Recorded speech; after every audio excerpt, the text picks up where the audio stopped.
Welcome into episode 16 of the PrintFest DFS podcast.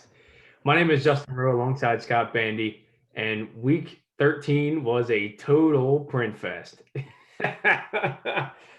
We both ended up playing the same lineup. We both put up 179 flat. The line to cash was, God, I have to scroll down here. What was the line to cash? It was 149, so about 150. So we scored 29 points above the line to cash. So smashed the triple ups, got cash in tournaments, all that. We won 100% of our head to heads. I played 165 at head to heads. I didn't lose one. So it was a clean sweep in cash games. Total print fest. What a week. Yeah, through the last 4 weeks, my lineups, I have won 100% of my head-to-heads. Then I won 0. Yeah. Last week I broke even about, and then now I won 100%. What a wild month it's been. But yeah, man, it's just a clean sweep around the board. I cashed everything yesterday, 100% of my head-to-heads. I thought I was going to end up losing one, but I ended up pulling that off too. So, yeah, what a week, man. Yeah, total windmill from Adams in the second touchdown where he caught it at like the 8-yard line and just took a stiff arm to Darius Slay's mouth, drove him into the end zone for Aaron Rodgers' 400th touchdown, 400th career touchdown. So, man, yeah, and especially getting Devontae Adams at 25% ownership when Dalvin Cook was over 50%, and oh man, just total print fest from our team. So we'll start at quarterback. So Aaron Rodgers, he ended up finishing with 295 yards. So he was almost we could have printed even harder. If he had 5 more yards, that's another 3 points that he tacked onto that. He ended up scoring 23 and a half, ended up being just fine for 6,800. He was just underpriced, and we talked about that on Friday. He was underpriced, and he ended up being like 50% owned in double up. So, rightfully so. He was the best quarterback play on the slate by far. Not even close. Yeah, I mean, the only other guy we talked about really was Kirk Cousins, and he didn't really get that much ownership at all. Everyone just went to Rodgers, and rightfully so, man. I mean, in this game, I mean, home against Philly. Philly's been atrocious all year. 6.8K for what he's been doing. He's hit value, I think, every single week but one, I think is what we said. He hit 19 points one time. Everything else has been over 20. Another spot where, I mean, there's just really nothing to fear. And at 6.8K, I mean, he was as safe as it gets on this slate. And, I mean, you can see that. I mean, 51% owned. And, I mean, 3 points away from the bonus, man. In a lot of weeks, that would be really tilting. But the way the rest of our lineup performed, it didn't even make a difference. Yeah, so, yeah, the only other quarterback I really considered was Cousins, and he ended up scoring like 26 as well. So, either way, it would have been a smash fest. So we'll move on to running back. So I thought there were probably 5 running backs that were viable in cash. And up top, obviously Dalvin Cook was viable. In the mid-tier, Austin Eckler, James Robinson. And then down low, Dave Montgomery, Myles Gaskin. And people played Devontae Booker and they're total fish. But Henry, I guess, was also in consideration, but not really as much later the further we got into the week. So we'll start with James Robinson, who was, on the road taking on this Minnesota defense. But, Jacksonville's been keeping games close. In the last 4 games, they've put up at least 20 points. So, I thought they would keep this game close, and they did. They actually got out to a lead early, so it set up nice game script for James Robinson. He ended up having like 24 touches, got over 100 yards from scrimmage, and ended up getting to the box. So 22.8 for 7,300. That's perfectly fine. He got the volume that we wanted, and he was only 11% on. People just didn't want to play him for whatever reason. I don't know. He was a great play. Yeah, he was like the forgotten man at running back. Eckler got a lot more ownership than I thought he would. Him and Dalvin were over 50%, and then I think you had those 3 guys in the mid-5s. Dave Montgomery, obviously the highest owned, but then Gaskin and Booker also saw a bunch of ownership. So it kind of just lowered the amount of people who were on Robinson. And we had talked about it on Friday night, man. He just gets it done week in, week out, regardless of who's playing quarterback. Yep. Mike Glennon seemingly has had no effect on him, even though he's played pretty good. So, I mean, yeah, man, uh, 6 receptions through the air is probably more than we thought he would get. But that's another reason we like him is we know he's on the field for virtually every single snap. No other running back is getting a touch. And just so happened that the game script kind of helped him for a lot of this game too. I mean, they got up big on Minnesota, which I mean, at least I wasn't expecting. So yeah, man, great performance by Robinson. Yeah, I mean, and moving on to our second highest price running back we played. So Austin Eckler, I mean, he ended up having 9 targets in this game. I think he ended up having like 12 touches, and he had like 68 yards from scrimmage. So obviously a floor game from him. But even in his floor game, still got 10.8. The Chargers got the doors blown off him 45 to nothing, and he still ended up scoring 10.8. I'm perfectly fine with the process of playing Eckler, and I will go right back to him at 7K next week, taking on Atlanta. I don't care. I'll go right back to him. Yeah. Simply put, guys can't just smash every single week. Yeah. I mean, DFS would be a lot easier of a game if it was just that easy. I mean, yeah, Eckler only put up 10 points, but I mean, he was owned by half the field, so it really didn't hurt us that bad. It would have hurt us a lot more, say, if he was, 10 to 20% owned. Yeah. But again, man, they really did get the doors blown off them. Justin Herbert really shit his pants in this game. It seemed like every other play on the ESPN was just incomplete to Austin Eckler. No. I'm not even sure how many targets he ended up getting in this game, but man, to not even put up any fight whatsoever. It was a little scary that they might just bench their starters, but they stuck through with it. Didn't really help them much, but yeah, I mean, at 7.1K, it's process over results, right? And coming into the game, he had 16 targets last week. I think he had 25 touches. And at a 7.1K price tag against a bad defense, I mean, say what you want about New England, I don't think they're a very good defense. I'll take that workload in that receiving floor all day, every day. And at 7K next week against Atlanta, I'll go right back. Absolutely.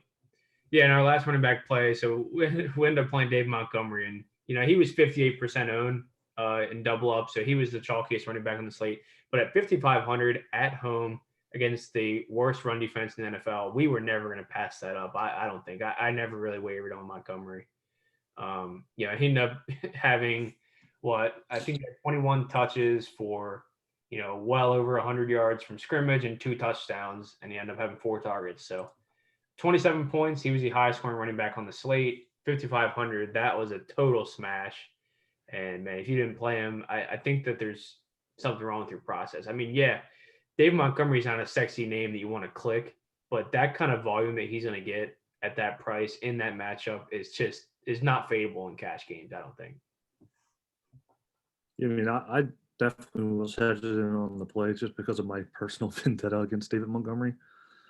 But the workload in the matchup were just so tasty. I mean, Detroit is, I mean, the bottom 5 run D. They've been getting smashed all year. 5,500 for that workload. And what really eased me on this play is that I knew he was going to be out there getting the passing down work. Yeah. And that is exactly why I went to him over someone like Devontae Booker. Devontae Booker is a guessing game with his volume and what role the Raiders offense is going to allow him to play. I saw a lot of people on Twitter this week saying, oh, well, in 3 games where Josh Jacobs missed in 2019, DeAndre Washington got 25, 20, and whatever how many touches. Okay, well, that was last year, and this isn't DeAndre Washington. And so that's not really relevant in my opinion. The simple fact is at the exact same price, as much as I hate David Montgomery, the matchup was better, and I knew what his workload was going to be. I have historical data from the last few weeks to tell me what David Montgomery's workload is going to be. Right. So I thought it wasn't even close between him and Booker in cash games at least. I thought Booker was absolutely fine for tournaments, but in cash, man, if you prioritize Booker over Montgomery, you're just selling yourself short, no matter what you think of David Montgomery. Yeah, and we talked about that on Friday that Montgomery was a much more locked in workload of a play than Then Devontae Booker's role, you're just kind of guessing and hoping that he gets the volume that we know Montgomery is likely going to get. So moving on to wide receiver, we got to start with the windmill of Devontae Adams. So he ended up going 10 for 121 and 2 on 12 targets, 37.1 DraftKings points at 9K, and he was only 25% owned in double ups. What are people doing? The Eagles are horrid. Darius Slay, people like I guess they shy away from like these wide receiver cornerback matchups, and it's just like doesn't matter for these guys like DK Metcalf and Devontae Adams and guys like that that can just beat these one-on-one matchups. You can't cover Devontae Adams one-on-one, and the Eagles tried to do it with Slay. They didn't give him any help, and he got absolutely torched all game long. And then he ended up limping off, saying, "Oh, I have a knee injury. Oh, my knees hurt. I can't cover Devontae anymore." After he slammed his face into the ground and punched in Aaron Rodgers' 400th career touchdown. So, yeah, I mean, and the nice thing about playing Adams in this spot was getting the stack and correlation with our quarterback Aaron Rodgers, and we talked about the rapport that Rodgers and Devontae Adams have, and how important I think that is. Um, just total smash, man. Devontae is having a ridiculous season, and we're just gonna keep playing him. He's only 9,300 next week, taking on Detroit. We're gonna get right back to him. Yeah, I think Darius Slay's ego took a hit more than anything in this game. I don't really think the Yeah, knee or whatever it was. I mean, come on. Yeah, that's the thing. Guys like Devontae Adams, DK Metcalf, DeAndre Hopkins. I don't care about cornerback matchups. No one can cover them. I don't care. So, I mean, like we said at Devontae Adams, similar, way higher floor than someone like Derrick Henry. It's not even in question. And then access to the ceiling for both these players was far more likely, in both of our opinions, in favor of Devontae Adams. And I mean, this wasn't even his ceiling, to be completely honest. I mean, if he went, 14 for 180 and 3, no one in the world would be like, holy crap, I'm shocked. You know what I mean? yeah, Um, and man, what a smash spot again at only 25% ownership. That seemed a little bit lower than we thought, but we also didn't think Dalvin would be owned by 50% of the field. Now, Derrick Henry's ownership was down in the teens, like the low teens. right. And that was something that was surprising. But tell you what, when I saw it, I felt a lot better about not having to fear the boom Derrick Henry game. But Yeah, look what Derrick Henry did, and look what Devontae Adams did. Now, not the results, but the process. The game script for Derrick Henry got out of hand quick, and he got stonewalled for most of that game. The Titans, they got mollywopped, yeah, frankly. Like they got beaten down quickly in that game, and the game script got way, way, way bad for Derrick Henry. But that's just the risk you take on with Derrick Henry. I mean, if he's not going to hit the bonus and he's not going to score 3 times, he's not going to hit value. He's not going to be able to break the slate. Whereas a guy like Devontae Adams, it's a full point PPR site. Every catch is another point. You're not going to get that from Derrick Henry. You're relying solely on touchdowns. So that's why we love Devontae Adams. And in addition to that, he's a touchdown monster. I mean, this dude is such a lock to score in any given week. It's not even funny. Aaron Rodgers literally doesn't care about anyone else on the team. When he gets down to the red zone, the money zone, his first 3 reads are Devontae Adams, and if he's not open, he throws it to Devontae anyway. Like I know. he just doesn't care. He's Yeah, just such a baller, man. I mean, at 9K, yeah, it's expensive, but he hits. It doesn't matter. He's just that safe. yeah. On that first drive, they threw 3 balls consecutive right to him from inside the 5, just boom, boom, boom. Even on fourth down, just jammed it to him. This doesn't matter. I mean, Rodgers is going to jam it to him every time in one-on-one coverage. So that is so valuable. Yeah, Adams is a total smash. So our second wide receiver, Robert Woods, he ended up being 29% owned. He was decently chalky. He ended up having 11 targets and had 10 catches for 85 yards. So maybe unlucky he didn't score a touchdown when the Rams scored 38 points in this spot. And he was pretty close to the bonus too. So I think it's pretty standard day. I mean, we expected 8 to 10 targets in this spot. He ended up getting 11 and caught 10 of them. So 18 and a half points for 5.9K, that's perfectly fine. I'm happy with that. I was happy with the process coming into the game. He had like, in his last two games that he played, I think he had like 15 and 11 targets, something like that, heading into this spot. So yeah, I mean, Woods was high floor and decently high ceiling in this game, and scored 18 and a half, perfectly fine. Yep. I mean, 18 and a half points at 5.9K, just edged out value there. We talked about why we liked Cup a little bit less than Woods this week. Woods has just been way more consistent week in, week out. Probably doesn't have the ceiling the Cup has, but really what you're looking for is a high floor. And that's what we got here. Probably unlucky that he didn't hit the bonus. I mean, how many times is Robert Woods going to have 10 receptions in a game and not hit the bonus? So, Yeah. um, so he was perfectly fine. He was probably due the negative touchdown regression. I think he's already hit a career high in that statistic. So, but regardless, I mean, 18 and a half points at 5.9K, it's never gonna hurt you. It's exactly what you're looking for. So he is fine. Yep.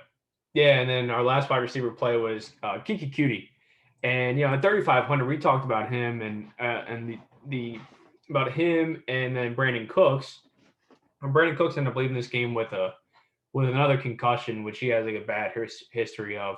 But he still ended up playing or running 41 routes, and Kiki ended up running 42. So he was really out there for basically every route and all that. So and Kiki ended up scoring 25 points, and Brandon Cooks ended up scoring 11. So we we certainly ran hot with Kiki for him to go 8 for 141.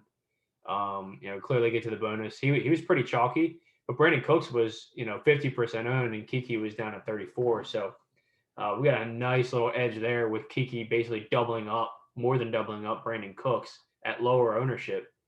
Um, Kiki, man, it was a nice spot for him, 3,500 with no Will Fuller, no Isaiah Coulter even. Like they're just running Chad Hansen out there with Kiki and with Brandon Cooks. So I was like, man, even in the matchup against Indy, but in this matchup against Indy, he's played 4 games against Indy, 3 games over 100 yards.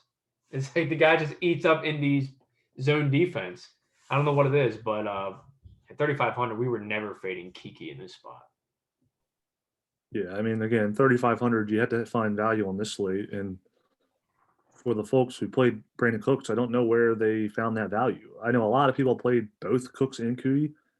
I do not agree with that decision whatsoever. I think that runs you pretty thin. It limits your upside.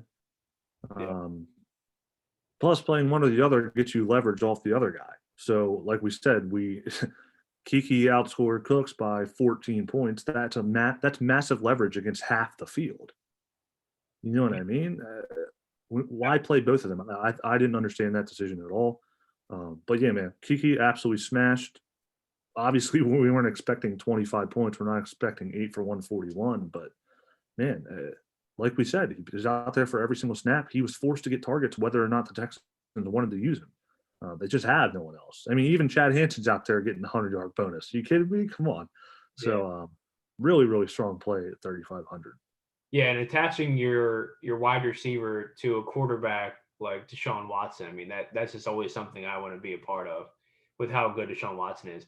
And yeah, I mean the people who played Kiki and Cooks, I think that I think that's like a 3 condom play because I think that might increase your floor there. Yeah, I mean like you're kind of protecting yourself if one of them goes off and the other one doesn't, but you're eliminating your upside, and really you're never going to sweep anything like we did, by playing both of them. You're just not, because it's likely one of them does a little bit better than the other one, and we end up being on Kiki, had no exposure to Brandon Cooks, and it certainly worked out. I mean, it's a higher variance way to play, but that's the way that I like to play. That's just kind of the way it goes. Well, here's the other thing. Like a guy like Kiki, if I tell you that Kiki puts up 25 points and you also play Cooks and you expect them both to go off, why aren't you just playing Deshaun Watson? Because they can't both go off without Watson. But none of the lineups I saw with both of them had Watson.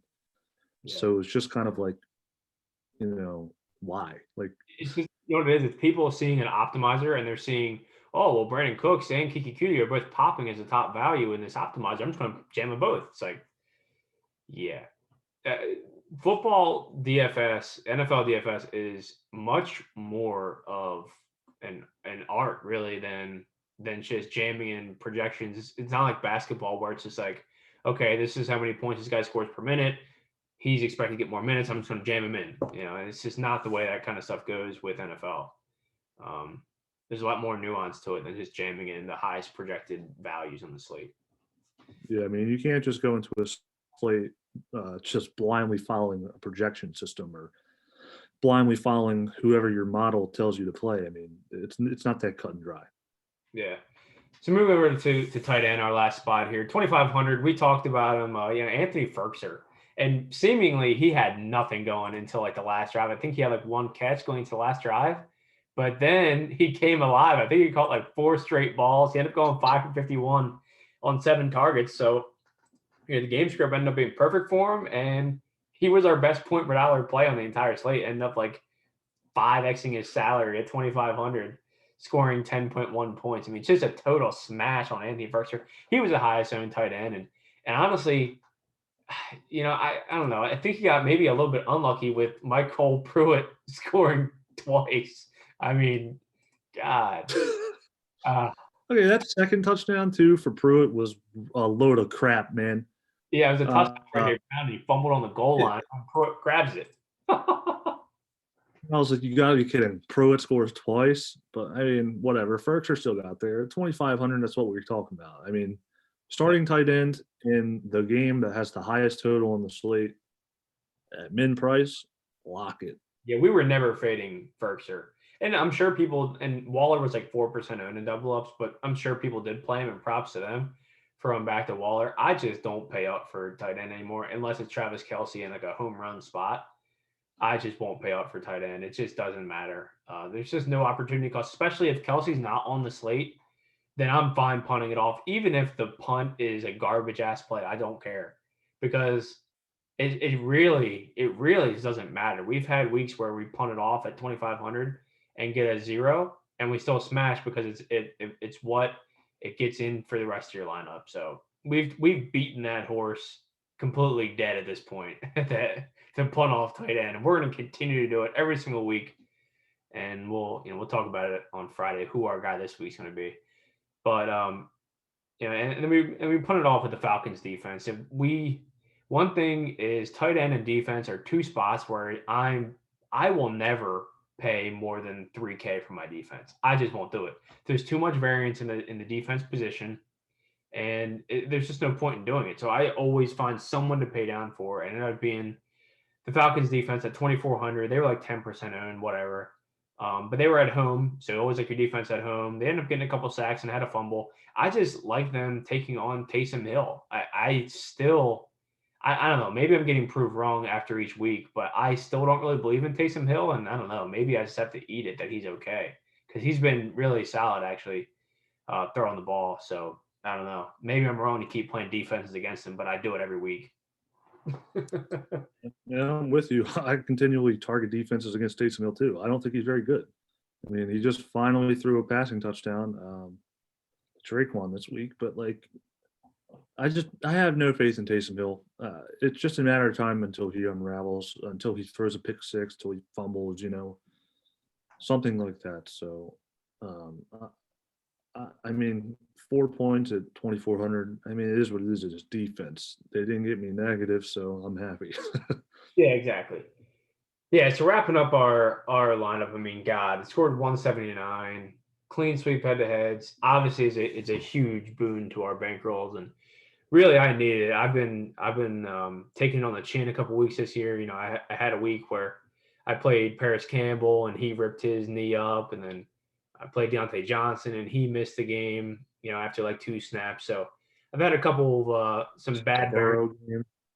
Yeah, the Burrow game. Yeah, so and the Justin Jackson game. How about that one? He got hurt in pregame warm, so whatever. So there's been some bad weeks of some bad variance. Certainly feels good to be on the right side of some variance here, getting a ceiling game from Devontae Adams and Dave Montgomery and Kiki Cutie. So the only player in our entire lineup that really kind of shit the bed was Eckler, and he was actually the guy I felt the best about heading into the slate. So I feel really good about the process heading into making this lineup, and then obviously the result was just super good for our bank accounts. So feeling good heading into the home stretch here. We're heading into week 14, and we will be back on Friday breaking down again our favorite plays on the slate. And on last Friday, we talked about every single guy in this lineup, every last one of them. We talked about them.